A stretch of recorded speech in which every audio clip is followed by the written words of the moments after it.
And we are live. Hi, Steve. How's it going? Hi, Arthur. How are you today? I'm doing great. Thanks for asking. So, for the record, what is your name, your title, and how long have you had this job? Well, my name is Steve Noble, and I'm a supervising producer at Entertainment Tonight, and I've been there for about 18 years. That's a long time. It's been And so, a long time, yes. so what exactly does it mean? What does your day-to-day look like? So briefly, we get together on a Zoom meeting on the days that that we're working from home or in the office, 7 o'clock every morning. Everybody sort of is pitching in on what the big stories of the day. Someone's job is just to tell us like what's happened overnight and what's in all the papers. So we go over all the stories that are happening currently, all the things that we're working on, and then we have a discussion about like it's called the rundown, the lead stories, what's the biggest story of the day, and then sort of like ranking and stacking the show. Um, you also want to have interesting things to tease through to the end. So there's a whole process of deciding what's going to be in the show that day, who's doing what stories, what editors will be working on them, and that's basically it. So, Oh, but let how? me just, I guess I can continue. I'm sorry. So then we have the meeting, and then I go off with my assigned story, usually the lead story, which is the big story of the day, and work on that. And my have to be finished by like 2 or 3 o'clock because then the show feeds out nationally around 2:30 in the afternoon. Wow, so it's a lot of pressure. And actually, like, what makes an interesting news story? How do you decide how to rank those stories? What makes an interesting story? Yeah, it's interesting because everybody has like their own opinions and views.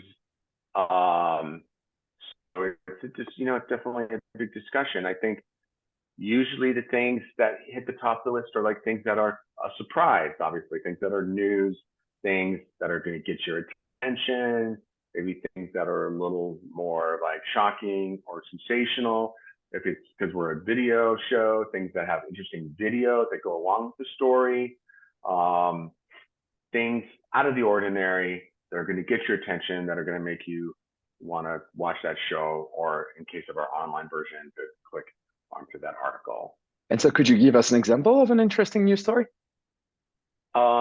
Well, I think a good example from just the last couple of weeks is like Rihanna's Super Bowl pregnancy Oh, yeah. reveal. It's already a great story. She's performing, right? And then there's an added layer of intrigue when she revealed her pregnancy. And there's a whole story within that story of you can't really reveal, at least on our show and most mainstream shows, it's sort of like a woman's prerogative to reveal her pregnancy. You can't really do that for her. Now there's this whole phenomenon, right, of like revealing the bump. And so that's basically implied, that she's revealed it, but you still need to get like 100% assurance from like a publicist or someone in her camp that um, that is indeed the case. Um, so we kind of have to wait for that. So then there's speculation about how far along she is and father. And so there's a whole other layer of storytelling that goes along with something like that. And so, I imagine that social media must impact the way news travel because other people are watching the Super Bowl at the same time, tweeting about it, or maybe even Instagramming about it. And you guys have to keep up with all of this. So, how does social media impact um, the stories that makes the news? So that's a whole recent phenomenon in the last 5 years that we have a whole team of people, and that's all their job is to monitor social media, kind of let me know what people are saying, the latest memes and tweets and things that might be interesting to help further it along. And it also creates lots of new angles, right?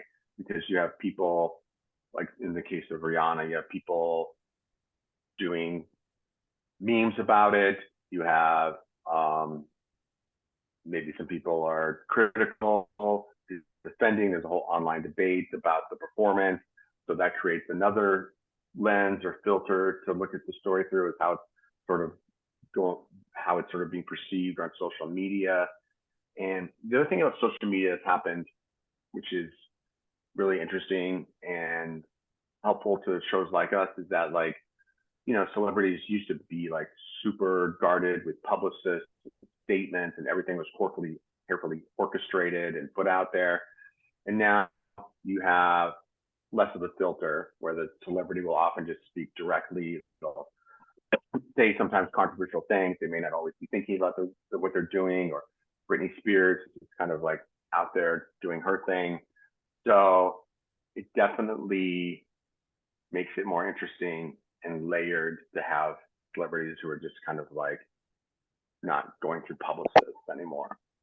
Right. And so I imagine that as technology is advancing, that must mean a lot of changes in entertainment newscasting. So what do you foresee? What kind of trend do you foresee as technology is advancing, as people consuming media differently? Is there any trend that you can kind of foresee? Right. So one thing we have to deal with is, like I said, our show kind of feeds out nationally at 2:30, and then, but a lot of places it won't air. Like in Los Angeles, it doesn't air until like 7:30 at night. So a lot of stuff can happen between 2:30 and 7:30, and it's like, it's great when you're online because you can constantly update and change the story. So we kind of have to figure out how to like keep our stories current. And as I think more young people are moving less from watching broadcast television and more towards streaming, like how do we keep the brand relevant online and on Instagram and keep people watching TikTok videos from our content. So what was your question again? How do we? What trends do you foresee in Oh, entertainment right. So newscasting? it's, yeah. So I think it's like, eventually how does our show migrate to like streaming or social media? How do we keep the brand relevant when less people are watching broadcast TV? And how do you do that? How do you stay relevant? Like, how do you keep people entertained? How do you make a boring story interesting?